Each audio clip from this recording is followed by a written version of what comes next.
Hello friends, welcome to my channel Mastaki Pathshala where you learn English better through Bengali যেখানে তোমরা ইংরেজি শিখবে বাংলায় অনেক বেটার ভাবে।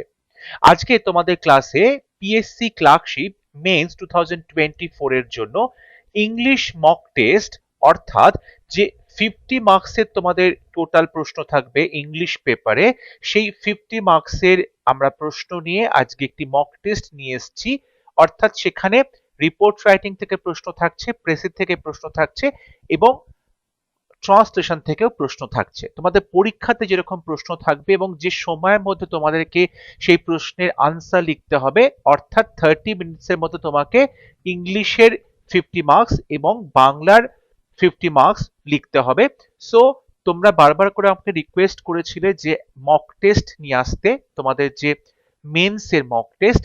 আজকে মক টেস্ট নাম্বার 1 তোমাদের জন্য, যাতে করে তোমরা অবশ্যই এরকম মক টেস্ট বাড়িতে প্র্যাকটিস করতে পারো এবং মক টেস্টের সঙ্গে তোমাদের আনসার দিয়ে দেওয়া হচ্ছে যাতে তোমরা নিজেরা নিজেদের আনসার কারেক্ট করতে পারবে, কারেকশন করে দেখতে পারবে কোথায় ভুল হচ্ছে, তোমাদের মার্কস কিরকম হচ্ছে, তোমাদের প্রিপারেশন কতটা জোরদার হয়েছে বা কোথায় কোথায় তোমাদের রিভিশনটা বারবার করে করতে হবে। এবং তোমাদের ক্লার্কশিপ পরীক্ষার কথা মাথায় রেখে বিভিন্ন টপিক নিয়ে রিপোর্ট রাইটিং এ প্রত্যেকটা ক্লাসেস করানো হয়েছে। আশা করছি তোমরা সেগুলো অবশ্যই দেখেছো, বাড়িতে তৈরি রেখেছো, নিজেদেরকে প্রস্তুত করেছো। এবং শুধু ক্লার্কশিপ পরীক্ষা নয়, ডাব্লিউবিপি, কেপিএসআই এবং ডাব্লিউবিপিএসআই যে মেন্স পরীক্ষা রয়েছে সেই সমস্ত পরীক্ষার জন্য প্রিপারেশন করানো হচ্ছে। সুতরাং সামনে তোমাদের 28 ডিসেম্বর ক্লার্কশিপ পরীক্ষা রয়েছে এবং 30 ডিসেম্বর কেপিএসআই পরীক্ষা রয়েছে। সো এই পরীক্ষাগুলোর জন্য অবশ্যই তোমরা ডেসক্রিপটিভ ইংলিশে যত ক্লাসেস নিয়ে আসা হয়েছে সেগুলো দেখো, প্রস্তুত রাখো এবং তোমাদের প্রিপারেশনে আমি আশা করব অনেক হেল্প হবে। তাহলে আর বেশি কথা না বাড়িয়ে আজকে আমরা রিপোর্ট রাইটিং এর ক্লাসটা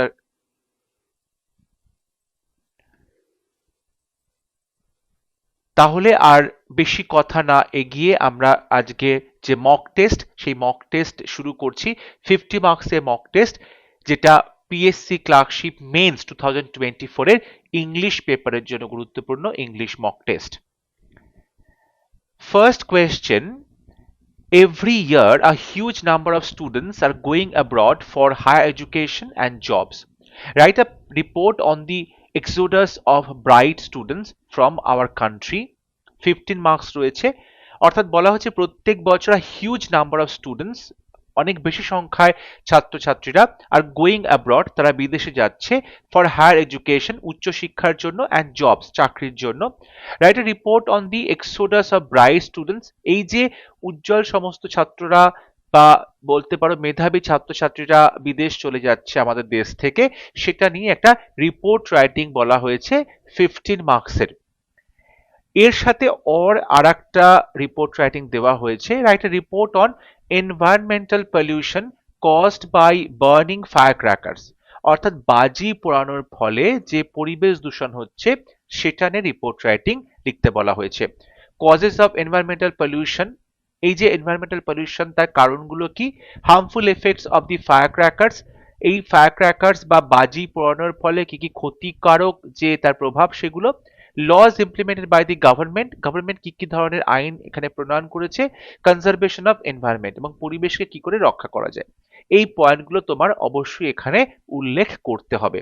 এবং দেখো একটা ইনস্ট্রাকশন দেওয়া রয়েছে, use x y z for names and places. খুব গুরুত্বপূর্ণ টপিকটা, যে তুমি নাম এবং জায়গার নাম যা কিছুই করো না কেন তোমাকে এক্স ওয়াই জেড হিসেবে সেগুলো লিখতে হবে। তুমি পার্টিকুলার কোনো নাম এখানে মেনশন করতে পারবে না, তুমি কোনো মানুষের নাম বা কোনো জায়গার নাম সেগুলো এখানে উল্লেখ করা যাবে না, তার পরিবর্তে এক্স ওয়াই জেড তোমাকে উল্লেখ করতে হবে। তাহলে ফার্স্ট কোয়েশ্চেনে দুটো রিপোর্ট রাইটিং এর টপিক আছে, যে কোনো একটা টপিক তোমাকে পরীক্ষাতে অ্যাটেন্ড করতে হবে। 2 নম্বরে রয়েছে, write a precis of the following passage and give a suitable title. এই যে প্যাসেজটা দেওয়া আছে সেই প্যাসেজের একটি প্রেসি রাইটিং তোমাকে লিখতে হবে এবং অবশ্যই তাতে একটা সুটেবল টাইটেল দিতে হবে। 15 মার্কস রয়েছে এখানে। এই যে প্যারাগ্রাফটা রয়েছে তোমরা অবশ্যই ভিডিওটি পজ করবে, করে এই প্যারাগ্রাফটা দেখে প্রেসি আনসার তোমরা অবশ্যই লিখবে, ঠিক আছে। 3 নাম্বার দেওয়া হয়েছে, ট্রান্সলেট দি ফলোইং প্যাসেজ ইনটু ইংলিশ, যেখানে 20 মার্কস রয়েছে। তার বাতিক ছিল যত রাজ্যের ম্যাপ ঘাঁটা ও বড় বড় ভূগোলের বই পড়া। ভূগোলের অঙ্ক কষতে সে খুব মজবুত। আমার দেশের আকাশে যেসব নক্ষত্রমণ্ডলী ওঠে তা সে প্রায় সবই চেনে। ওটা কালপুরুষ, ওটা সপ্তর্ষি, ওটা ক্যাসিওপিয়া, ওটা বৃশ্চিক। কোন মাসে কোনটা ওঠে, কোন দিকে ওঠে, ও সব নক্ষদর্পণে আকাশের দিকে চেয়ে তখনই বলে দেবে। এটা অবশ্যই তোমরা ভিডিওটা পজ করবে, করে সেন্টেন্সগুলো দেখবে, দেখে তোমরা আনসারটা খাতায় লিখবে। তাহলে দেখো আজকে তোমাদের যে মক টেস্ট রয়েছে, 1 নাম্বার মক টেস্ট, সেখানে কিন্তু আমরা 50 মার্কসের কোয়েশ্চেন্স আলোচনা করলাম এবং এরপরে আমি এগুলোর আনসার তোমাদেরকে বলে দিচ্ছি। ফার্স্ট কোয়েশ্চেন ছিল Exodus of bright students from India and it's impact. এখানে ইন্ডিয়া না বলে তোমরা আওয়ার কান্ট্রি বলতে পারো, যেহেতু নাম লিখতে বারণ করা হয়েছে আওয়ার কান্ট্রি বলতে পারো। প্রশ্নে আওয়ার কান্ট্রি লেখা ছিল, রিপোর্টে লেখা হয়েছে বাই এ স্টাফ রিপোর্টার, অর্থাৎ আমাদের দেশ থেকে যে ব্রাইট স্টুডেন্টসরা তারা বিদেশে চলে যাচ্ছে, এক্সোডাস, খুব বেশি সংখ্যায় যখন লোক এক জায়গা থেকে আরেক জায়গায় চলে যায় তখন তাকে এক্সোডাস বলা হয়। এবং এটার ইম্প্যাক্টটা কি, ঠিক আছে, যখন নিজের দেশ থেকে ছেলে মেয়েরা বা মেধাবী ছাত্রছাত্রীরা বা প্রফেশনালসরা বাইরের দেশে চলে যাচ্ছে, সেখানে সেটেল করছে, এবং এটার ফলাফল কি সেটা নিয়েই আজকে রিপোর্ট রাইটিং। রিপোর্টে লেখা হয়েছে বাই স্টাফ রিপোর্টার, XYZ জায়গার নাম দেওয়া হয়েছে ডিসেম্বর 20। তোমরা অবশ্যই পরীক্ষার যে ডেট সেটা মেনশন করবে। The latest World Migration Report released by the International Organization for Migration confirms, এখানে একটা রিপোর্ট নাম লেখা হয়েছে ওয়ার্ল্ড মাইগ্রেশন রিপোর্ট, অর্থাৎ সারা পৃথিবীতে যত লোক নিজের দেশ ছেড়ে অন্য দেশে চলে যাচ্ছে সেই যে রিপোর্টটা হয় সেই রিপোর্টের নাম এটা। এবং রিলিজড বাই, রিপোর্টটি প্রকাশিত করেছে কারা, the International Organization for migration.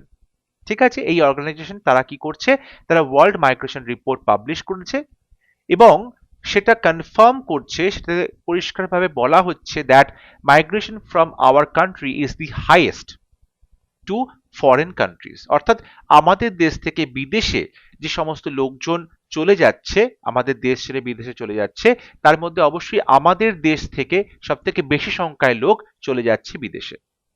অর্থাৎ আমাদের দেশ থেকে সব থেকে বেশি সংখ্যায় মাইগ্রেশন দেখা যাচ্ছে ফরেন কান্ট্রিজ বা বিদেশের যে দেশগুলো রয়েছে সেখানে।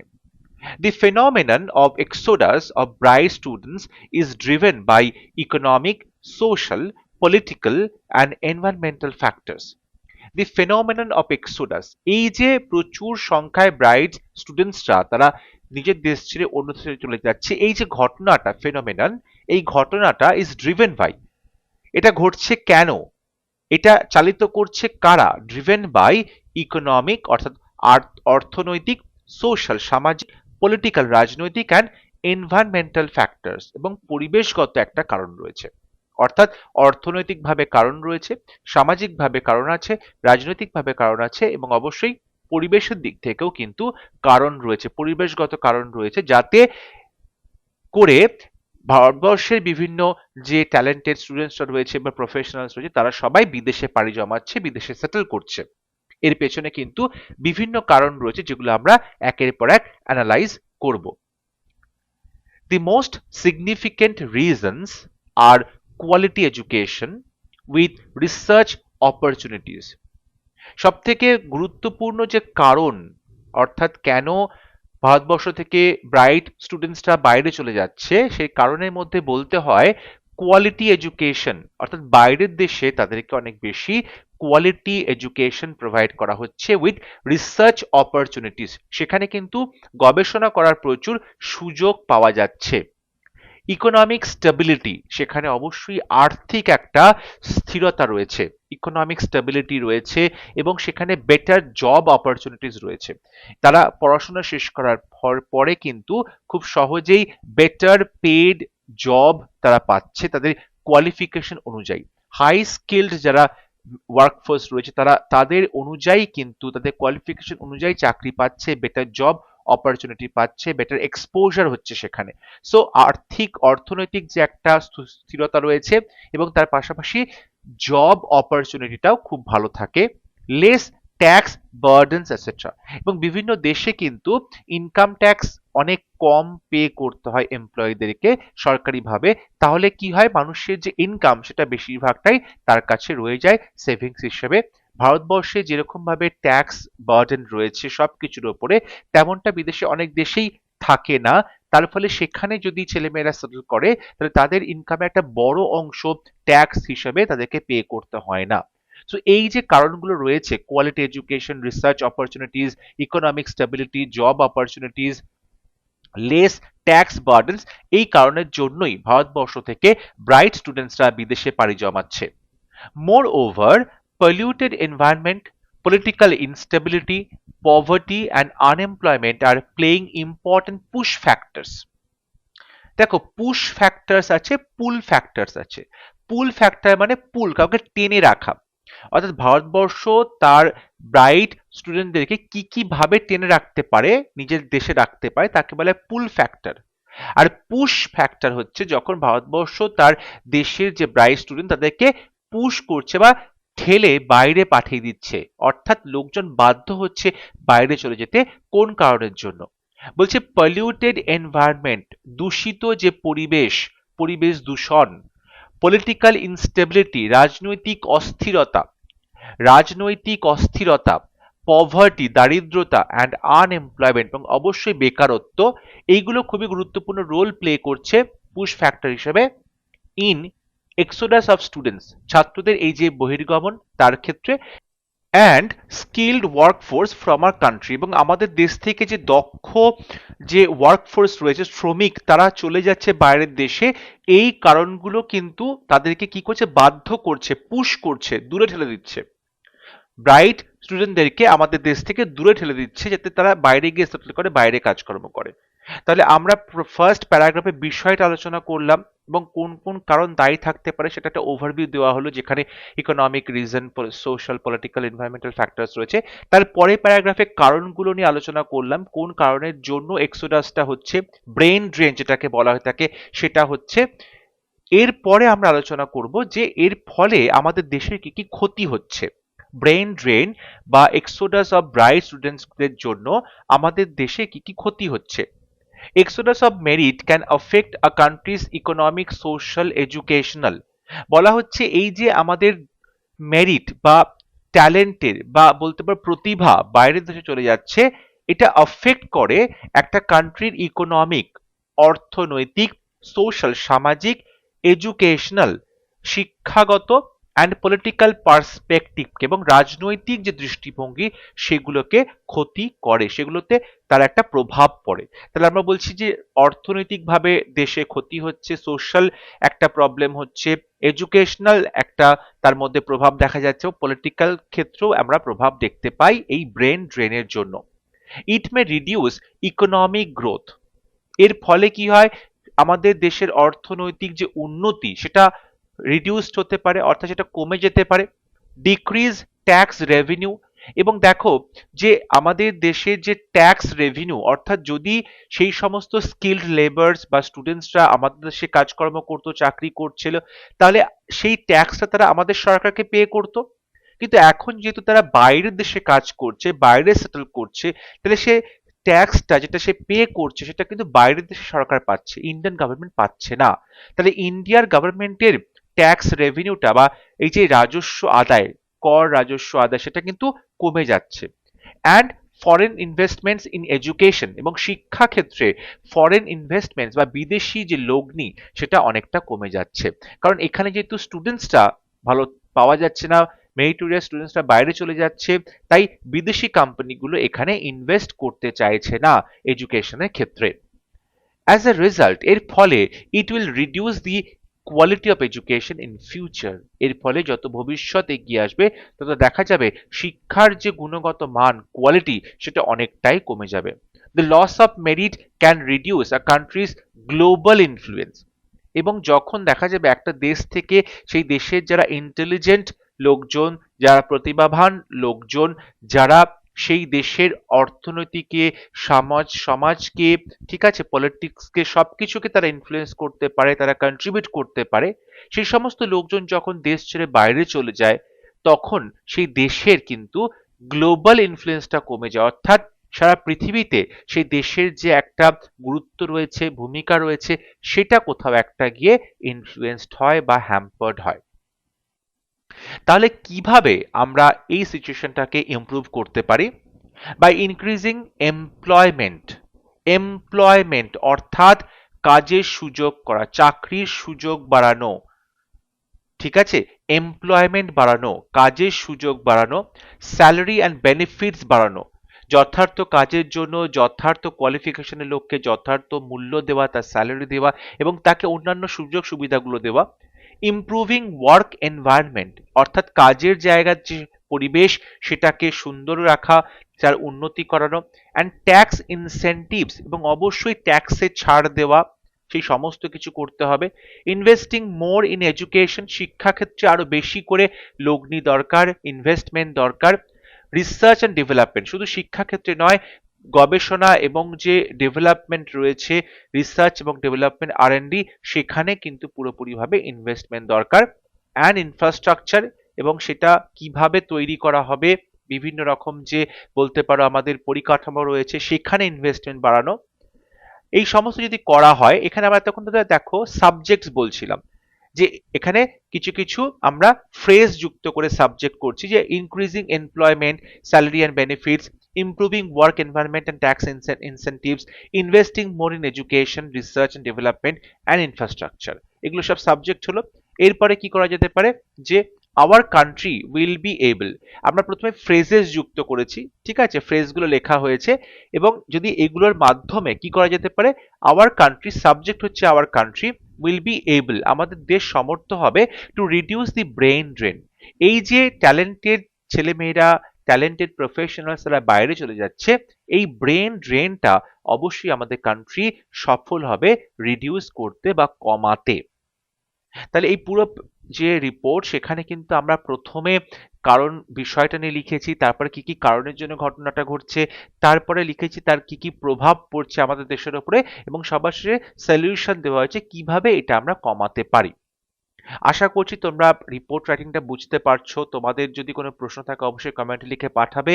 তোমরা তোমাদের যে আনসার বাড়িতে লিখছো সেটা চাইলে আমাকে কমেন্ট লিখে পাঠাতে পারো, আমি আমার সময় মতো সেটা কারেকশন করব। এরপরে অর দিয়ে আর একটা রিপোর্ট রাইটিং ছিল, সেটাও আমি এখানে লিখিয়ে দিয়েছি, যে environmental pollution caused by burning fire crackers, অর্থাৎ পরিবেশের যে দূষণ, পরিবেশ দূষণ কজড, সেটা ঘটছে বাই কিসের জন্য, বার্নিং ফায়ার ক্র্যাকার্স, অর্থাৎ বাজি পোড়ানোর জন্য। বাজি পোড়ানোর জন্য যে পলিউশন হচ্ছে বা পরিবেশ দূষণ হচ্ছে, সেটা নিয়ে বলা হচ্ছে।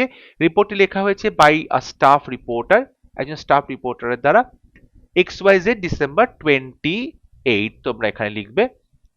আচ্ছা, বলা হচ্ছে আ রিসেন্ট রিপোর্ট হাইলাইটেড, একটা রিসেন্ট রিপোর্ট হাইলাইট করেছে দ্যাট ইন 2024 সালে Diwali fire crackers cost 875% spike in pollution.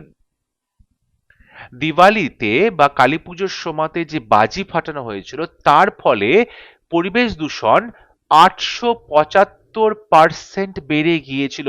মানে 100% নয়, 100%-এর থেকে অলমোস্ট 9 টাইমস বেশি, 9 গুণ বেশি, অর্থাৎ প্রায় 950% বেড়ে গিয়েছিল পরিবেশ দূষণ শুধুমাত্র বাজি পোড়ানোর জন্য। The report also warns of long-term exposure to harmful metals. এই রিপোর্টটা আরো বেশি আমাদেরকে ওয়ার্ন করে, আমাদেরকে সতর্ক করে অফ লং টার্ম এক্সপোজার, অর্থাৎ দীর্ঘদিন যদি আমাদের এই রকম হার্মফুল মেটালসের সাথে আমাদের সংস্পর্শে আসতে হয়, বা এই রকম ক্ষতিকারক যে ধাতুগুলো রয়েছে সেগুলো নিঃশ্বাসের প্রশ্বাসের সাথে আমাদের শরীরে প্রবেশ করছে।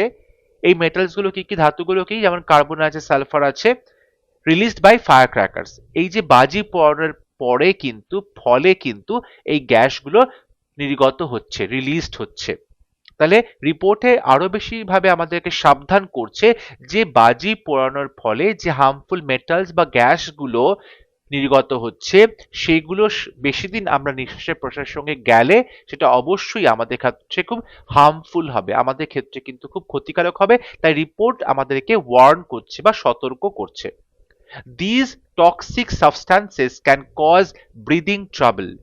এই যে টক্সিক সাবস্ট্যান্সেস রয়েছে বা ক্ষতিকারক যে পদার্থ বা বস্তুগুলো রয়েছে সেগুলো কিন্তু আমাদের ব্রিদিং ট্রাবলকে তৈরি করে, অর্থাৎ আমাদের শ্বাসকষ্ট হয়, অ্যালজাইমার্স ডিজিজ হয়, ভুলে যাওয়ার রোগ, অসুস্থতা হয়, লাং ক্যান্সার হতে পারে, এটসেট্রা।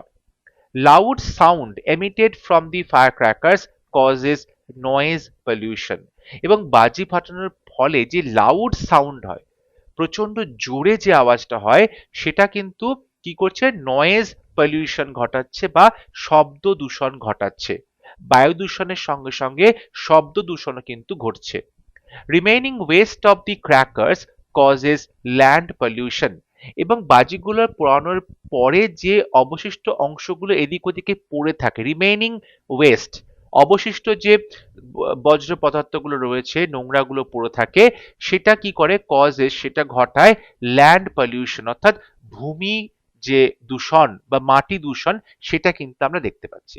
তাহলে বাজি পোড়ানোর ফলে আমরা জানি যে সাউন্ড পলিউশন হচ্ছে, এয়ার পলিউশন হচ্ছে, ল্যান্ড পলিউশন হচ্ছে, ওয়াটার পলিউশন হচ্ছে। তাহলে ফার্স্ট প্যারাগ্রাফে আমরা লিখলাম যে কেন এনভায়রনমেন্টাল পলিউশন হয়, ঠিক আছে, এবং এনভায়রনমেন্টাল পলিউশন কি কি ক্ষতি করছে। এরপরে আমরা আসব যে ফায়ার ক্র্যাকার্স এর এই যে একটা প্রথা চলছে, একটা চল এসেছে, সেটাকে কি করে আটকানো যেতে পারে। Firecrackers have become an integral part of the festivals। উৎসবের একটা খুব মুখ্য অংশ হয়ে গেছে বাজি পোড়ানো, ফায়ারক্র্যাকার্স পোড়ানো। However, যাই হোক, concerns over the environmental and health impacts of firecrackers have grown in recent years। এই যে বলছে কনসার্নস, যে দুশ্চিন্তা বা চিন্তাগুলো বাড়ছে over the environmental and health impacts of firecrackers, বাজি পোড়ানোর ফলে পরিবেশের, এনভায়রনমেন্টের এবং আমাদের যে স্বাস্থ্য, তাতে কি কি ইম্প্যাক্ট পড়বে, এই চিন্তাটা হ্যাভ গ্রোন, এই চিন্তাগুলো কিন্তু বেড়ে গেছে ইন রিসেন্ট ইয়ার্স। অতি সম্প্রতি আমরা দেখতে পাচ্ছি যে প্রচুর পরিমাণে কিন্তু এই যে চিন্তাটা, বাজি পোড়ানোর ফলে যে পরিবেশের ক্ষতি হচ্ছে, মানুষের স্বাস্থ্যের ক্ষতি হচ্ছে, সেই বিষয়ে কিন্তু একটা দুশ্চিন্তা বেড়েছে। The Supreme Court has given permission for only green firecrackers to combat air and noise pollution। Supreme court কি করেছে, পারমিশন দিয়েছে, অধিকার দিয়েছে ফর অনলি গ্রিন ফায়ারক্র্যাকার্স, অর্থাৎ ইকো ফ্রেন্ডলি বা গ্রিন ফায়ারক্র্যাকার্স, যেখান থেকে দূষণ হয় না, যেখান থেকে পরিবেশে ক্ষতি হওয়ার সম্ভাবনা অনেকটাই কম, সেই রকম গ্রিন ফায়ারক্র্যাকার্স তারা বলেছে যে সরকার থেকে বলা হয়েছে সেটা পোড়ানো যেতে পারে two combat air and noise pollution, যাতে করে পরিবেশের এবং যে শব্দ দূষণ সেগুলো না হতে পারে, বায়ু দূষণ এবং শব্দ দূষণ না হতে পারে। Besides, এর পাশাপাশি the government should stop its illegal production। যদি এই বাজি পোড়ানোটা বন্ধ করতে হয়, তাহলে অবশ্যই সরকারের উচিত এই যে ইল্লিগাল প্রোডাকশন হচ্ছে, অবৈধভাবে বাজি পোড়ানো হচ্ছে, and have to crack down on the wholesale suppliers and retail sellers of firecrackers।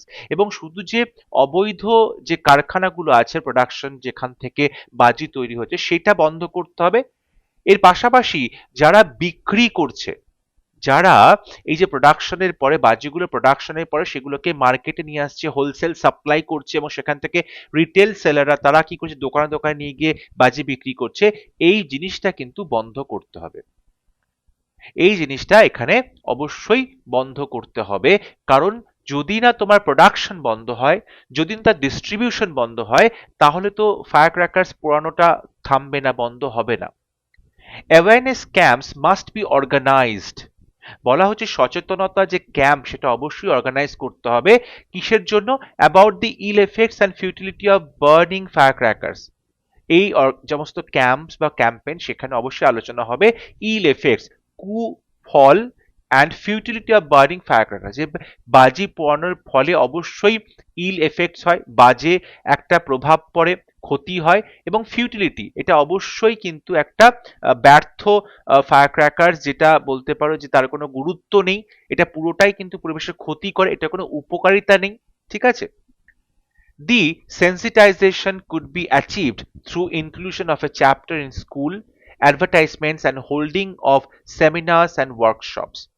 বলা হয় যদি সেন্সিটাইজেশন, এই যে লোকজনকে জানানো, লোকজনকে জাগরণ করা বিষয়টা সম্পর্কে, কুড বি অ্যাচিভ, এটা অ্যাচিভ করা যেতে পারতো থ্রু ইনক্লুশন অফ, যদি এখানে কয়েকটা চ্যাপ্টার ইনক্লুড করা হয় বিভিন্ন স্কুল সিলেবাসে।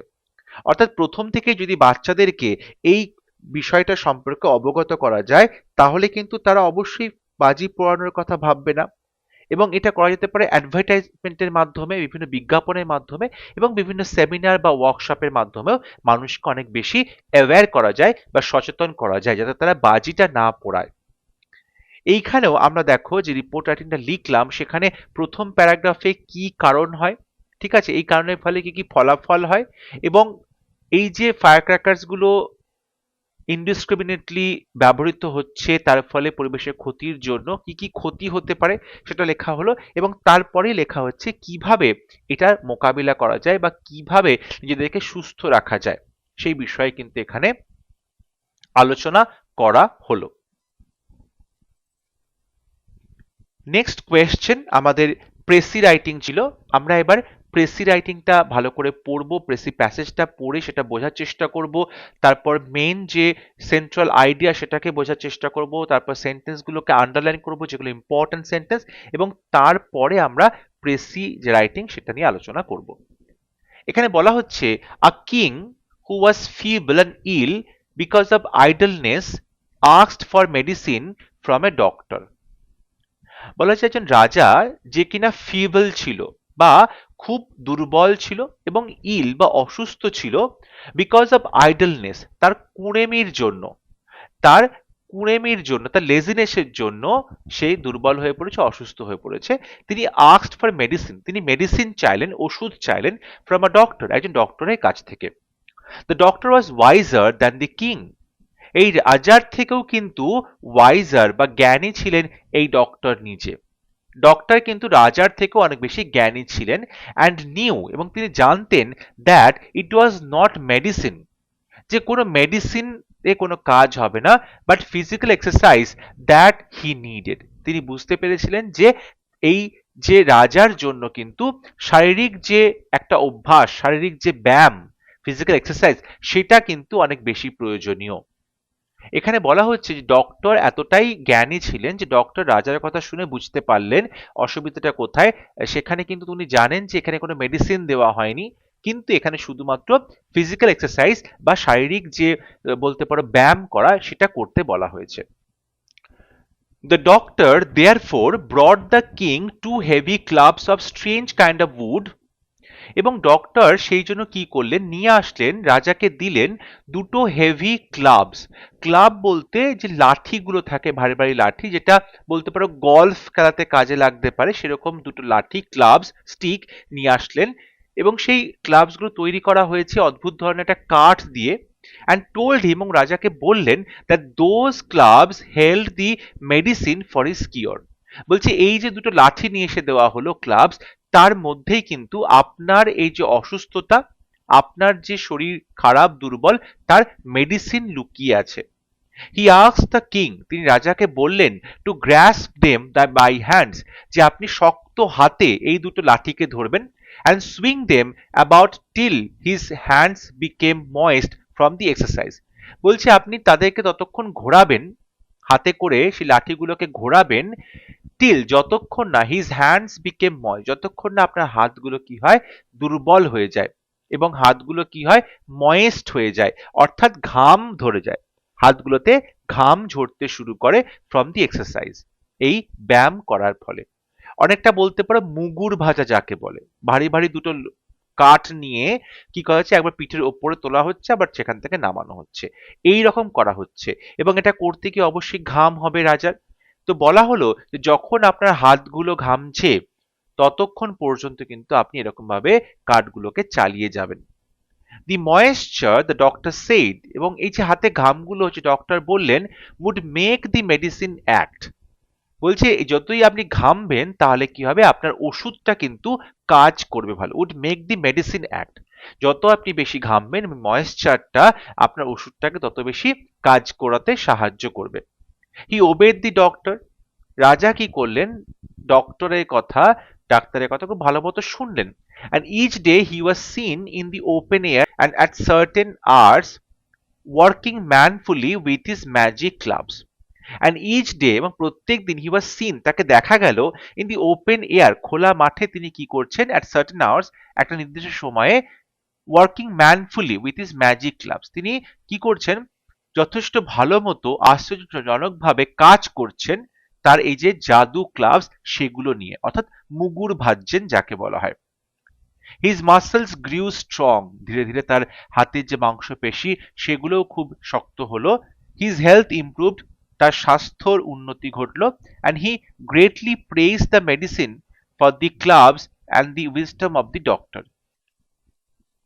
বলছে যে এই যে মানুষটি, যিনি কিনা ডক্টরের কথা শুনলেন, যে রাজা শুনে সেই মতো ব্যায়াম করলেন, এবং দেখা গেল ম্যাজিক ক্লাব নিয়ে ব্যায়াম করার ফলে তার মাসেলস গুলো অনেক বেশি শক্তিশালী হলো, পেশিগুলো শক্তিশালী হলো, তার হেলথটা ইমপ্রুভ করলো, তার স্বাস্থ্য উন্নতি ঘটলো, এবং হি গ্রেটলি প্রেইজ দি মেডিসিন, এবং তিনি খুব ভালো মতো প্রেইজ করলেন, প্রশংসা করলেন যে এই যে মুগুর নিয়ে এসে দেওয়া হয়েছে সেই মেডিসিনটা, and the wisdom of the doctor, এবং ডক্টরের যে জ্ঞান সেটাকেও তিনি প্রশংসা করতে ভুললেন না। তাহলে এই যে প্যারাগ্রাফটা আমরা পড়লাম সেখান থেকে কিন্তু স্পষ্ট বুঝতে পারছি আসলে এখানে বলছে যে এই যে আইডলনেস বা কুড়েমি সেটা দূর করতে গেলে ফিজিক্যাল এক্সারসাইজ কতটা গুরুত্বপূর্ণ। এটা একটা টাইটেল হতে পারে। আবার যেহেতু এটা গল্প, আমাদেরকে কিন্তু গল্পটা মাথায় রেখেই টাইটেল দিলে সবথেকে বেশি সুবিধা হয়। সো আমরা কি করব, আমরা লিখবো যে রাজা, এবং আমরা কিন্তু এখানে অবশ্যই ডক্টরকে পাচ্ছি। সো টাইটেলের মধ্যে দুজনের নামই অবশ্যই থাকবে। এবারে যদি আমরা বলি যে ইম্পর্টেন্ট সেন্টেন্স কোনগুলো, দেখো এটা যেহেতু একটা গল্প, সুতরাং আমরা কি করব, ইম্পর্টেন্ট সেন্টেন্স কিছুটা হলেও বেছে নেওয়ার চেষ্টা করব। বলছে ফিবেল এবং ইল, তিনি কি করলেন, আইডলনেস এর জন্য তিনি asked for medicine from a doctor. Okay, asked for medicine, এখানে বলছে মেডিসিন চাইলো, এবং ডক্টর কি করলেন, ডক্টর তাকে ফিজিক্যাল এক্সারসাইজ সাজেস্ট করলেন, এবং ডক্টর তাকে কি করলেন, টু হেভি ক্লাবস নিয়ে এসে দিলেন, এবং বলা হলো যে এটা কিন্তু তার মেডিসিন হচ্ছে ফর ইজ কিওর। এবং মেডিসিনটা কি, মেডিসিনটা হচ্ছে রাজাকে বলা হলো ওই দুটো ক্লাবস শক্ত করে ধরে সেগুলোকে সুইং করবে, ঠিক আছে, এদিক থেকে ওদিকে নাড়াবে যতক্ষণ না তার হাতটা ময়েস্ট হচ্ছে বা হাতে ঘাম হচ্ছে। এবং তারপরে কি হচ্ছে, তারপরে দেখা যাচ্ছে যে তার মাসলটা আরো বেশি স্ট্রং হলো, হেলথটা ইমপ্রুভ করলো, এবং রাজা মশাই তিনি মেডিসিনের এবং তার যে পাণ্ডিত্য দুজনেরই কিন্তু খুব প্রশংসা করলেন। এই সেন্টেন্সগুলোর উপরে বেস করে আমরা এবার প্রেসি রাইটিংটা লিখব। এখানে টাইটেল দেওয়া হয়েছে the king and the wise doctor, রাজা এবং বুদ্ধিমান ডাক্তার, কিংবা ইম্পর্টেন্স অফ ফিজিক্যাল এক্সারসাইজ, অর্থাৎ শারীরিক যে ব্যায়াম রয়েছে সেগুলো করার গুরুত্ব কি, ইম্পর্টেন্স কি। A king became ill because of his idleness, idleness মানে কুঁড়েমি, কুড়েমির জন্য একজন রাজা বিকেম ইল, তিনি অসুস্থ হয়ে পড়লেন। He called in a doctor, তিনি একজন ডক্টরকে ডেকে পাঠালেন, and asked for medicine to cure him, তিনি যে ডক্টরকে ডাকলেন কেন, তিনি ওষুধ চাইলেন ডক্টরের কাছ থেকে যাতে তাকে সুস্থ করা যায়। অর্থাৎ সেই রাজামশাই যিনি ডক্টরকে ডাকলেন সেই ডক্টরের কাছ থেকে ওষুধ চাইলেন যাতে তিনি তাড়াতাড়ি সেটা খেয়ে সেরে ওঠেন। আইডেন্টিফাইং বা ফিগারিং আউট, দেখো আইডেন্টিফাই করা মানে শনাক্ত করা, ফিগার আউট করা মানেও কিন্তু ব্যাপারটা সম্পর্কে জেনে যাওয়া, ঠিক আছে, ব্যাপারটা কি সেই ব্যাপারটাকে বুঝতে পারা। তাহলে দ্য রুট কজ, অর্থাৎ এই যে রাজামশাই দুর্বল থাকেন, অসুস্থ থাকেন, তার যে রুট কজ বা তার যে জ্ঞানের যে বিষয়টা, তার যে আসল যে কারণটা, এই রাজামশাইয়ের কেন শরীর খারাপটা হয়েছে সেই কারণটা যখন বুঝতে পারলেন রাজা, doctor, the doctor gave the king two heavy clubs, তিনি দুটো ভারী ভারী মুগুর দিলেন। ডক্টর কি করলেন, রাজা মশাইকে দুটো ভারী ভারী মুগুর দিলেন, and advised him to swing them, এবং তাকে উপদেশ দিলেন যাতে সে কি করে, সুইং করতে পারে, অর্থাৎ এদিক ওদিক সেটা দোলাতে পারে, টিল হি স্টার্টেড সোয়েটিং, যতক্ষণ না তার ঘাম ঝরতে শুরু করে। দ্য কিং ওবেড, রাজা কি করলেন সেটা মেনে চললেন, অ্যান্ড টুক রেগুলার এক্সারসাইজ, এবং দৈনিক ব্যায়াম করতে শুরু করলেন। হিজ হেলথ শোড ইমপ্রুভমেন্ট, ধীরে ধীরে তার চেহারাতে তার স্বাস্থ্যে কিন্তু উন্নতি দেখা গেল। হিজ হেলথ শোড ইমপ্রুভমেন্ট, তার যে বলতে পারো যে শরীর রয়েছে বা স্বাস্থ্য রয়েছে সেটা কিন্তু অনেকটাই সুস্থ হয়েছে, ইমপ্রুভ করেছে। He praised the doctor for his magic medicine. রাজামশাই ডাক্তারকে প্রশংসা করলেন তার এই জাদু ওষুধের জন্য, ম্যাজিক মেডিসিনের জন্য। আমি এখানে টোটাল প্যাসেজটা 63 ওয়ার্ডসের মধ্যে লিখেছি। দেখো এইখানে একটা গল্প রয়েছে, গল্পটাই কিন্তু লেখা রয়েছে। গল্পটা যেমন থাকবে আমরা তেমনটাই লিখব, পরে বা শেষে গিয়ে আমরা একটা সেন্টেন্স সেখানে অ্যাড করতে পারি, কিংবা টাইটেল দেখেই বোঝা যাচ্ছে বিষয়টা কি বলতে চাইছে। এরপরে আসছে আমাদের ট্রান্সলেশন। ট্রান্সলেশনে দেখো প্রথম সেন্টেন্সে বলছে তার বাতিক ছিল, তার বাতিক ছিল যত রাজ্যের ম্যাপ ঘাঁটা ও বড় বড় ভূগোলের বই পড়া। দেখো তার বাতিক ছিল, অবশ্যই এটা পাস্ট টেন্সে বলছে, সিম্পল পাস্ট টেন্স। সো তার বাতিক ছিল, আমরা বলবো যে হি হি এখানে বাতিক, বাতিক মানে কিন্তু তার ভালো লাগতো, সে ভালোবাসতো ব্যাপারটা। সো হি লাভড, আমরা এখানে লাভড শব্দটা ব্যবহার করব, তার ভালোবাসা ছিল। হি লাভড, কি ভালোবাসতো? এই যে ম্যাপ ঘাঁটা, ম্যাপ ঘাঁটা মানে কি? ম্যাপটাকে স্টাডি করা, ম্যাপটাকে নিয়ে পড়াশোনা করা, খুঁটিয়ে খুঁটিয়ে দেখা। সো হি লাভড স্টাডিং, এখানে এটাকে আমরা অবজেক্ট করছি, কি ভালোবাসে? স্টাডি করা ভালোবাসে। So studying the maps of all the states, and বলছে সে ভালোবাসতো সমস্ত যে রাজ্য সেগুলোর ম্যাপগুলোকে স্টাডি করতে, ঠিক আছে, ভালো করে সেগুলো নিয়ে পড়াশোনা করা বা জানা, এবং হচ্ছে ভূগোলের বড় বড় বই পড়া। এখন দেখো এখানে যখন স্টাডিং একটা আইনজি যুক্ত কথা বলা আছে, তাই অ্যান্ড এর পরেও কিন্তু সেরকমটাই আমাদেরকে মেনটেন করতে হবে। তাহলে ভূগোলের বই পড়া, এটাকে বলা যেতে পারে যে, যেহেতু এখানে স্টাডিং বলা হয়েছে তাহলে রিডিং হবে এখানে, reading books, reading books on geography, ঠিক আছে। So reading books on geography, ভূগোলের যে বই, ঠিক আছে, বড় বড় ভূগোলের বই। এখন রিডিং বুকস, বুকস বলছে বড় বড় বই, তো আমরা এখানে বলতে পারি রিডিং ফ্যাট বুকস বলা যেতে পারে, বা রিডিং থিক বুকস বলা যেতে পারে, ঠিক আছে, বা রিডিং লার্জ বুকসও বলা যেতে পারে। Okay, so he loved studying the maps of all the state, সমস্ত রাজ্যের ম্যাপ ঘাঁটা তার ছিল ভালোবাসা বা বাতিক। অ্যান্ড রিডিং বুকস, বই পড়তে ভালোবাসতেন, অন জিওগ্রাফি, বড় বড় ভূগোলের বই। ফল থিক বা ফ্যাট, থিক বা লার্জ বইগুলো বলতে পারো, যেহেতু বড় বড় বই বলছে অর্থাৎ বইগুলোর যে আকার আছে সেটা অনেক বেশি, তাহলে এখানে ফ্যাট বুকস বলা যেতে পারে। কিংবা থিক, থিক মানে হচ্ছে মোটা যে বইগুলো সেগুলোকে বোঝায়, লার্জ মানে তো অবশ্যই বড় বইকে বোঝায়। So he loved studying the maps of all the states and reading fat books on geography. পরবর্তী সেন্টেন্স, ভূগোলের অঙ্ক কষতে সে খুব মজবুত।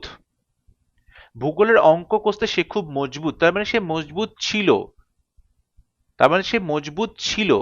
তাহলে বলতে পারা যায় যে he was very, he was very, so সে খুব বেশি ছিল, হি ওয়াজ ভেরি, এবার হচ্ছে অঙ্ক কষতে সে খুব মজবুত, তারপরে বলা যেতে পারে he was good at, good at, তাই তো, কোনো কিছুতে ভালো, গুড অ্যাট বলা যেতে পারো।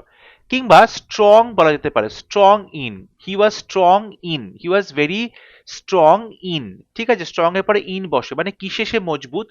বা শার্প, শার্প ইন মানে প্রচন্ড বুদ্ধি খেলা করে, বুদ্ধি ঘোরে তখন, হি ওয়াজ ভেরি শার্প ইন, সে কিন্তু প্রচন্ড তুখর ছিল বুদ্ধিতে, এটা বোঝানো হয়।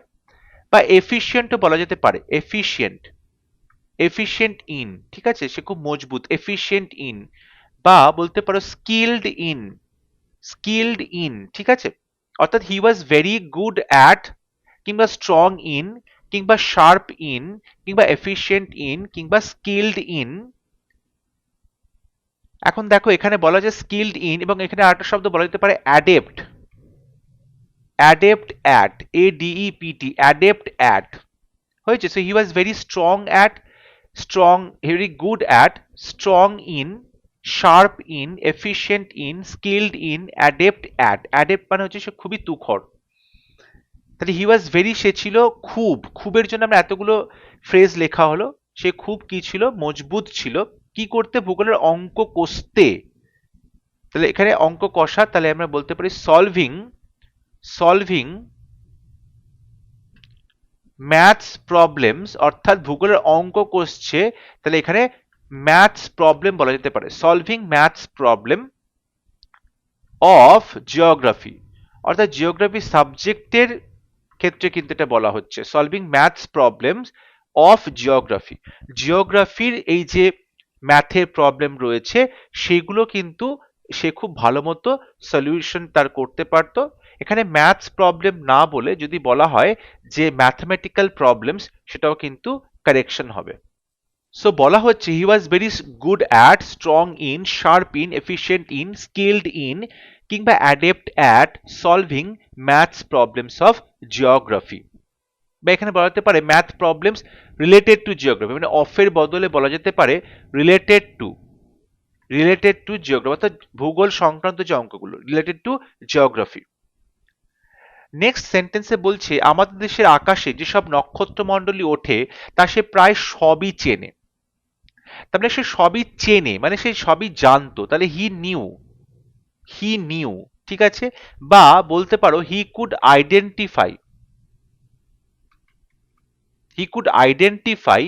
কি পড়তে পারতো, সমস্ত নক্ষত্রমণ্ডলী, অর্থাৎ অল দি নক্ষত্রমণ্ডলী, যে কনস্টিলেশন, ঠিক আছে। তাহলে হি নিউ কিংবা কুড আইডেন্টিফাই অল দি কনস্টিলেশনস, এখানে এস হবে প্লুরাল যেহেতু, অল দি কনস্টিলেশনস। বলছে আমাদের দেশের আকাশে, অর্থাৎ এই যে কনস্টিলেশনস গুলো যেগুলোকে দেখা যায়, দ্যাট, এবং দ্যাট থেকে আমরা একটা সাবক্লজ তৈরি করছি, এবং সেক্ষেত্রে অবশ্যই দেখা যায় মানে একটা প্যাসিভের সেন্স আছে। তাহলে can be seen that can be seen from our part of the world, বা কান্ট্রিও বলতে পারো। অর্থাৎ বলছে আমাদের দেশের আকাশে, তার মানে এই যে অংশে আমরা থাকি, আমাদের দেশের যে অংশে আমরা থাকি সেখানের আকাশ, তাহলে from our part of the country, অর্থাৎ দেশের যে অংশে আমরা থাকি সেখান থেকে নক্ষত্র মণ্ডলগুলোকে পরিষ্কার চেনা যায়। দেখো এরপরে আছে যে ওটা কালপুরুষ, ওটা সপ্তর্ষি, ওটা ক্যাসিওপিয়া, ওটা বৃশ্চিক, এগুলোকে আমরা কি করব, একটা হাইফেন দিয়ে পরপর লিখে দিই, একই সেন্টেন্সে পরপর লিখে দিলে বুঝতে পারা যাবে যে কনস্টিলেশনস গুলো বা নক্ষত্রমণ্ডলের নামগুলো লেখা হচ্ছে। তাহলে ওটা কালপুরুষ, কালপুরুষকে বলা হয় ওরিয়ন, দি ওরিয়ন, কালপুরুষ, অর্থাৎ শিকারী যে রয়েছে ধনুক নিয়ে, তীর ধনুক নিয়ে শিকারী, তাকে বলা হয় কালপুরুষ, ওরিয়ন। বলছে সপ্তর্ষি মণ্ডল, 7টা নক্ষত্র বেষ্টিত, এটাকে বলা হচ্ছে দি গ্রেট বেয়ার বলতে পারো, কিংবা উর্সা মেজর বলা যেতে পারে, তাহলে দ্য গ্রেট বেয়ার কিংবা উর্সা মেজর, যেটা সপ্তর্ষি মণ্ডল, তাই তো 7টা নক্ষত্র রয়েছে সপ্তর্ষি মণ্ডল। এরপরে বলছে ক্যাসিওপিয়াটা অবশ্যই, এটাই নামটা ইংরেজি সেটা একই রয়েছে, এটার কোনো অন্য নাম করা হয়নি, ক্যাসিওপিয়া। অ্যান্ড দেখো এখানে বলছে বৃশ্চিক মানে হচ্ছে স্করপিয়ন, উর্সা মেজর, দি ক্যাসিওপিয়া, দি স্করপিয়ন, বৃশ্চিক, এবং এরকম আরো অনেক কিছু, অ্যান্ড সো অন, ইত্যাদি। তাহলে হি নিউ, সে জানতো, বা কুড আইডেন্টিফাই অল দি কনস্টিলেশনস, সমস্ত যে তারা নক্ষত্র মণ্ডলী রয়েছে। এখানে একটা অলমোস্ট আমরা লিখতে পারি, হি নিউ বা আইডেন্টিফাই অলমোস্ট, এখানে একটা অলমোস্ট লিখে নাও, অলমোস্ট অল দি কনস্টিলেশন, সমস্ত নক্ষত্র মণ্ডলীগুলোকে, দ্যাট ক্যান বি সিন, যেগুলো দেখা যায়, from our part of the country, আমাদের দেশের এই অংশ থেকে দেখা যায়। কি কি দেখা যায়, কালপুরুষ দি ওরিয়ন, সপ্তর্ষি the great bear, Cassiopeia, Ursa Major, বৃশ্চিক দি বলতে পারো স্করপিয়ন। ঠিক আছে, তাহলে সপ্তর্ষি মণ্ডলটাকে গ্রেট বেয়ার বা উর্সা মেজর বলা হলো, ক্যাসিওপিয়া, এবং বৃশ্চিক মানে স্করপিয়ন, এন্ড সো অন, এবং এরকম ইত্যাদি রয়েছে। পরবর্তী সেন্টেন্স, কোন মাসে কোনটা ওঠে, কোন দিকে ওঠে, ওর সব নক্ষ দর্পণে। ওর সব নখ দর্পণে। তাহলে এখানে বলা যেতে পারে সে জানতো, হি নিউ কোন মাসে কোনটা ওঠে। কোন মাসে কোনটা ওঠে মানে he knew the months of the ইয়ার। বলছি হি নিউ, সে জানতো দি মান্থস অফ দ্য ইয়ার, বছরে কোন কোন মাসগুলোতে দে ওয়্যার সিন, তাদেরকে দেখা গিয়েছিল। ঠিক আছে, তাদেরকে দেখা গিয়েছিল, দেখা যায় সেটা সে জানে। He knew the months of the year they were seen and, বলছে তাদের কোন দিকে ওঠে, তাহলে তাদের সম্পর্কে জানবে এবং কি জানবে, দেয়ার প্রিসাইজ লোকেশন, দেয়ার প্রিসাইজ লোকেশন, অর্থাৎ বলতে পারো যে এক্স্যাক্ট ভাবেই তাকে স্পট করতে পারে, চিহ্নিত করতে পারে তার লোকেশনটাকে। দেয়ার প্রিসাইজ লোকেশন, ঠিক আছে, locations and everything, everything was, এবং সবকিছু ছিল তার নখ দর্পণে।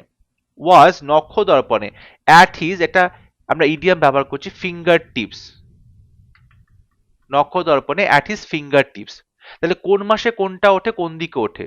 হি নিউ, সে জানতো, দি মান্থস অফ দি ইয়ার, বছরের মাসগুলোতে, দে ওয়্যার সিন, তাদেরকে দেখা যায়, অ্যান্ড দেয়ার প্রিসাইজ লোকেশনস, এবং তাদের যে স্থান, ঠিক আছে, প্রিসাইজ লোকেশন, কোন এরিয়াতে নক্ষত্র মণ্ডলগুলো দেখা যায় এক্স্যাক্টলি সেটা সে বলতে পারে।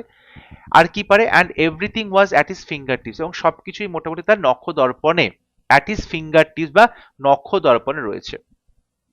আকাশের দিকে চেয়ে তখনই বলে দেবে, মানে সে বলতে পারতো, হি কুড ইজিলি, খুব সহজেই বলতে পারতো, হি কুড ইজিলি স্পট কিংবা আইডেন্টিফাই বলতে পারো, চিহ্নিত করা, identify them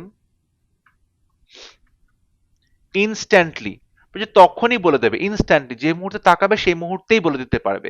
he could easily spot বা identify them instantly at the night sky, রাতের যে নাইট স্কাই রয়েছে সেটাতে কিন্তু দেখতে পাচ্ছে, রাত্রিবেলাতেও সে দেখতে পাচ্ছে, এবং যখন তাকাচ্ছে তখনই সঙ্গে সঙ্গে দেখতে পাচ্ছে। So he could easily spot কিংবা আইডেন্টিফাই দেম ইনস্ট্যান্টলি, তৎক্ষণাৎ তাদেরকে সে চিনতে পারছে কোনটা কোনটা কে, অ্যাট দি নাইট স্কাই। এবং এটা অবশ্যই রাতের আকাশে করতে হবে, কারণ দিনের বেলাতে সূর্যের আলোতে এই সমস্ত নক্ষত্রমণ্ডলী ঢেকে থাকে, তখন কিন্তু বোঝা যায় না, রাত্রিবেলায় একমাত্র বোঝা যায়। তাহলে আমরা আজকে যে প্যারাগ্রাফটা সলভ করলাম, ট্রান্সলেশনটা যেটা লিখলাম, আশা করি সেটা তোমরা বুঝতে পেরেছো। তোমাদের কোনো সেন্টেন্সে বুঝতে অসুবিধা থাকলে বা তোমরা তোমাদের আনসার চাইলে আমাকে অবশ্যই কমেন্টে লিখে পাঠাতে পারো। আই হোপ আজকে ক্লাস তোমাদের ভালো লেগেছে। আজকে আমরা মক টেস্ট সলভ করলাম, 50 মার্কসের মক টেস্ট। তোমরা অবশ্যই তোমাদের আনসার এখানে পাঠাতে পারো, কিংবা তোমরা নিজেরা বাড়িতেও সেলফ কারেকশন করে আমাকে লিখে জানাতে পারো তোমরা কত নাম্বার পাচ্ছ। যদি ভিডিওটি ভালো লাগে ভিডিওটি লাইক করবে, শেয়ার করবে এবং আমার চ্যানেলটি সাবস্ক্রাইব করতে ভুলবে না। পরবর্তী লেসনে খুব শীঘ্র দেখা হবে, ততক্ষণ সবাই ভালো থাকবে, সুস্থ থাকবে। Thank you.